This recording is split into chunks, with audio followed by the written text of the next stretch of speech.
सेना के तीनों अंगों में जवानों की भर्ती से जुड़ी अग्निपथ योजना का देश के कई इलाकों में विरोध हो रहा है। कई जगह काफी हिंसक प्रदर्शन हुए हैं।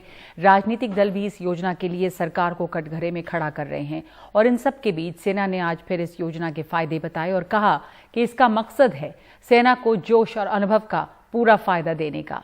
ये भी साफ किया कि ये योजना वापस नहीं ली जाएगी। सेना के तीनों अंगों के वरिष्ठ अधिकारियों की प्रेस कॉन्फ्रेंस में ये चेतावनी दी गई कि जो भी युवा तोड़फोड़ या हिंसा में शामिल होंगे उन्हें सेना में प्रवेश नहीं मिलेगा। योजना के तहत 25,000 जवानों का पहला बैच दिसंबर में सेना में शामिल होगा। ये यूथफुल प्रोफाइल आने से जो जोश और होश का कंपोनेंट है ये तकरीबन बराबर हो जाए। सेना में भर्ती से जुड़ी अग्निपथ योजना के फायदों को बताने के लिए तीनों सेनाओं के वरिष्ठ अधिकारियों की दूसरी प्रेस कॉन्फ्रेंस। देश के कई इलाकों में अग्निपथ योजना के विरोध में युवा सड़कों पर हैं। ऐसे में सेना ने प्रेस कॉन्फ्रेंस में साफ कर दिया कि ये योजना किसी भी हाल में वापस नहीं ली जाएगी। Coming to roll back of the scheme, no. And why should it be rolled back? It is the only progressive step to make the country young. Roll back करने की तो मेरे तरफ से तो आपको कोशिश करनी चाहिए कि बिल्कुल रोल बैक नहीं हो। सेना ने यह भी चेतावनी दी कि जो युवा आंदोलन में शामिल होकर तोड़फोड़ या हिंसा कर रहे हैं उनके लिए सेना में आने का रास्ता बंद हो गया है।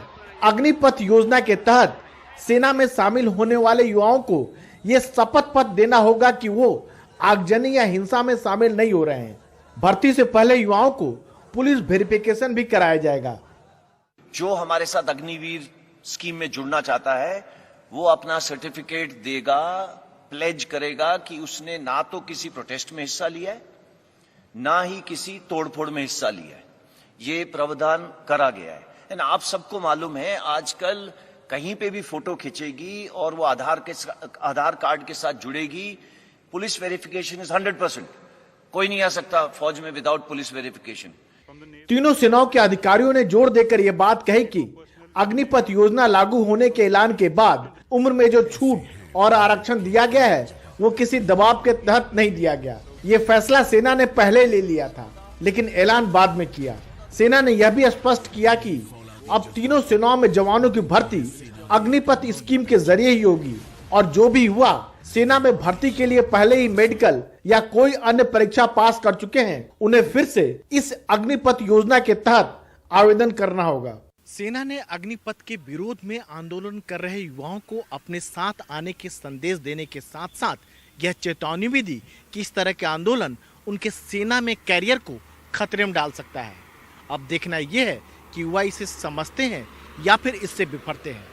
नई दिल्ली में कैमरामैन कानन पात्रा के साथ राजीव रंजन, NDTV इंडिया।